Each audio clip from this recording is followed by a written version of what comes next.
Я вижте какво съм ви приготвила за добре дошли. Леле, невероятно изглежда. Една малка торта. Страхотен прием. Направо съм трогната. Изглежда невероятно. Опитах се по някакъв начин. Тази торта ще я намерим ли като рецепта в книгата? Да. Защото предполагам, че много хора ще бъдат съблазнени от нейния вид, така че да имат възможност. Има я в книгата и който не е хващал миксер, никога ще си я направи. Аз имам слабост към сладкишите, правя сладкиши, но определено с такава торта не съм се захващала и ще се възползвам от рецептата. Да. Ще се радвам. Лили, как се стигна до книгата с тортите?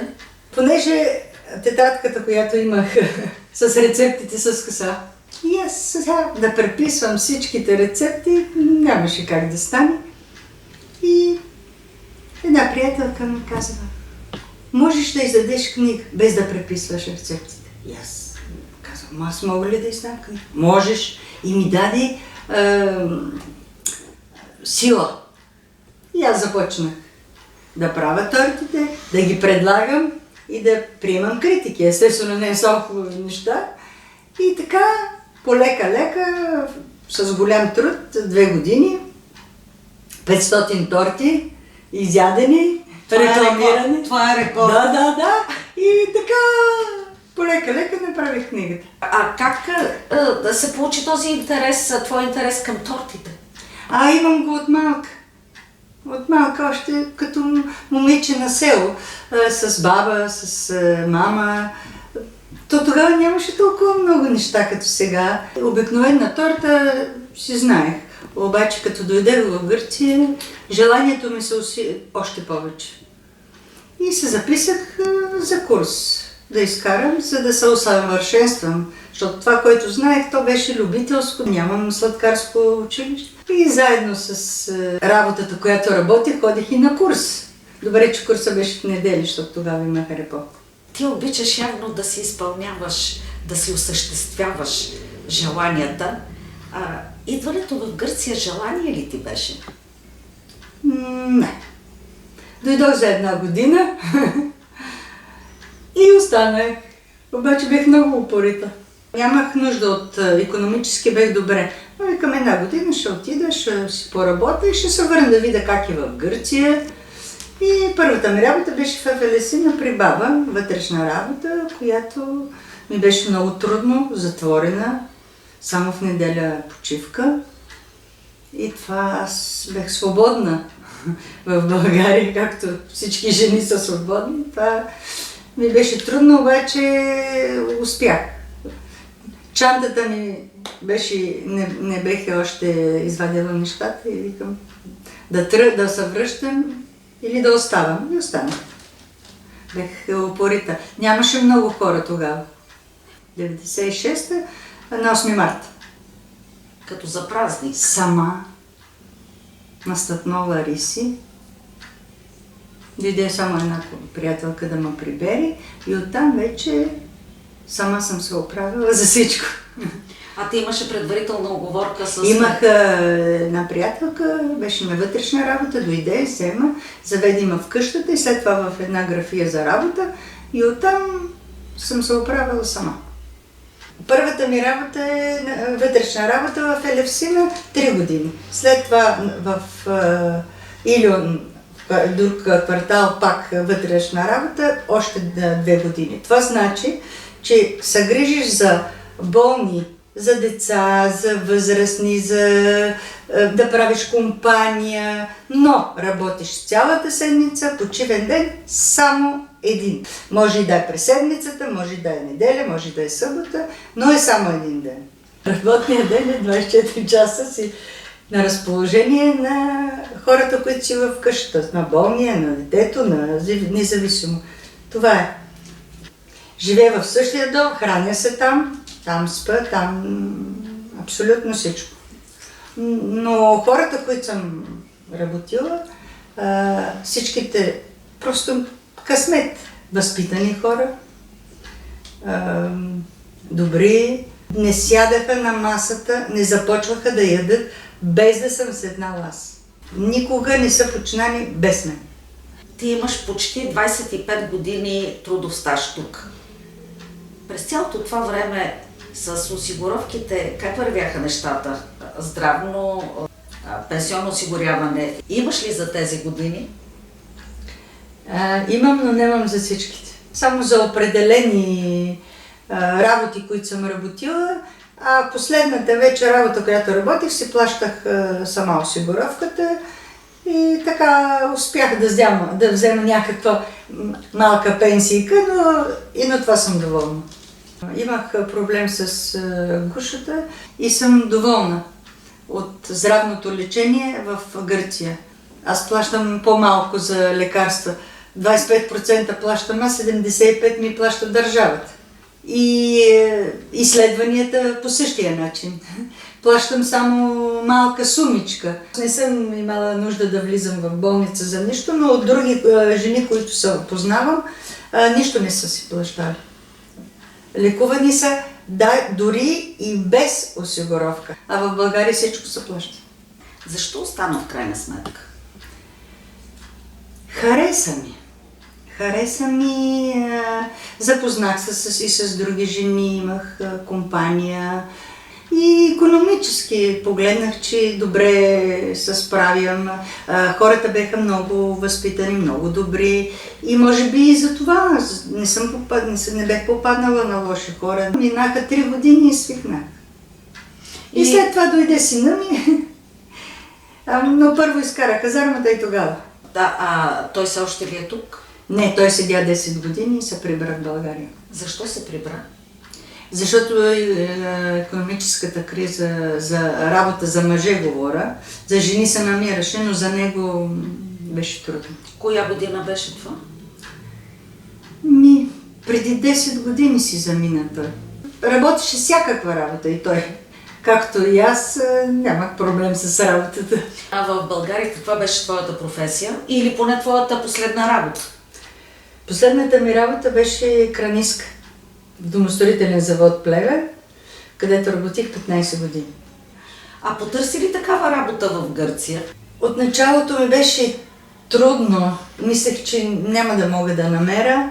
После почнах друга да работя и нямах желание вече. Работата ми като кранистка е мъжка. И в завода, в който работех, работата беше само за мъже. Но имаше много жени, които работиха мъжка работа, както и аз. Това ли е връзката с твоя мотор? Защото аз те познавам от години и когато още се запознахме, бях много впечатлена. Ти беше първата българка в Гърция, която виждах толкова свободно да се движи с мотор и с удоволствие. Как да кажа сега? Мотора беше необходимост, защото работих надалеч. И в сняг съм карала, и в дъжд съм карала, но само и само да отида на работа. Освен гръцка книжка, ако не се лъжа, май вече имаш и гръцко гражданство. Имам, да. Означава ли, че плановете си да останеш тук в Гърция? Не. Нямам проблем, не ме задължава нищо, но ми харесва. Харесва ми да остана до когато мога. Сега, до кога ще бъде това, вече не знам. Но ми харесва. За какво ти харесва тук? Тук вече ми е живота. Тук са ми приятелите. По друг начин свикнах да живея. Като се отида в България, се чувствам чужда в моята страна. И не съм само аз. И други, които се отидат и просто не се чувстват добре. Защо не се чувстват и те, и ти, Лили, в крайна сметка, добре там? Защото свикнахме по друг начин да живеем тук. Какво отличава този начин от този, който познаваш от България? Например, тук са по-любезни в магазините. За разлика от нас. В кафетата също. Хората в България са променили, станали са по-студени. Всеки се е затворил в къщи и за другия не го интересува. Не знам как ще караме по този начин. Информираш ли се за това, което става в страната? Имаш ли такъв интерес? Интересувам се, няма как да ми се интересувам. Искам България да бъде добре, искам да се оправи, искам хората да бъдат по-добре, защото един ден ще си отида. За в момента съм тук, но ме интересува и там. И тук ме интересува. Задължително трябва да гледам новини. Задължително. Не може да си легна, не може да ми мине дена без да гледам новини. Интересувам се за много неща. Обичам я Гърция, обичам хората. Тук ми е минало по 1/4 от живота. Няма как да стане. Лили, през всичките тези години, тези толкова добри твои работодатели, добри хора, интересуваха ли се от България, от твоята родина? Всичките.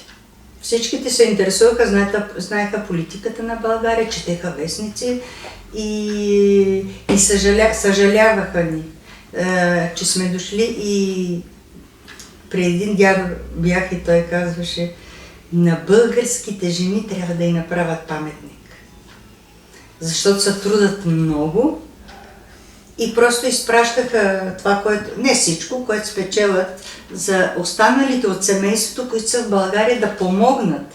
Било родители, било деца, било майка, баща.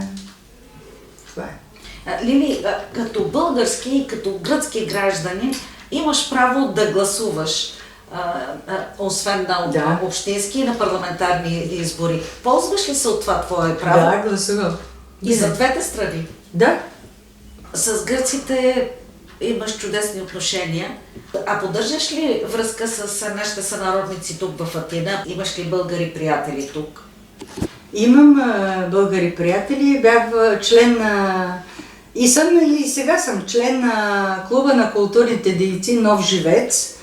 Играя в една танцова трупа. Освен това ходя и в българската църква.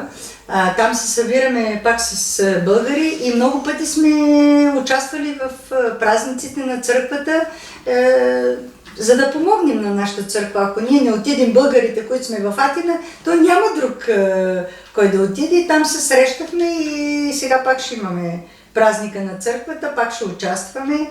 И това е едно хубаво занимание за нас. И особено в неделя, когато повечето жени са на работа, само в неделя са свободни и винаги го организират в неделя. България липсва ли ти тук? Кога си ходи за последен път? Тази година ми се случи да си хода 3 пъти. Кръщането на внучката, 50 години от завършване на гимназията, пак трябваше да си отида. И след това на моята племенница, пак на сина и на кръщение. И ми харесва да си ходя по-често сега. Преди си ходех по-рядко, 2 пъти, 1 път в годината, после увеличих на 2 пъти, сега на повечко. Инвестираш ли в България от всичко това заработено през годините? Ами в годините, които работех, помагах на сина ми с средства. И сега той реши да се отплати и ми купи един апартамент в Плевен. И ми казва: това са за парите, които съм ти похарчил през годините. Сега ти ги връщам. Тоест да го смяташе като твоя инвестиция. Да. Защото това са ми парите. Дали това не е покана от негова страна, все пак да се върнеш и да бъдете заедно в България? Не знам точно. Мисля го и този вариант, ама все още се колебая. Лили, значи тази торта може всеки да си я направи по твоята книга. Може, да. Чета, че е икономична. Икономична е. Така че ще е нискокалорична. Нискокалорична. И я предлагаме на всички, препоръчваме я на всички. Да, предлагаме на всички.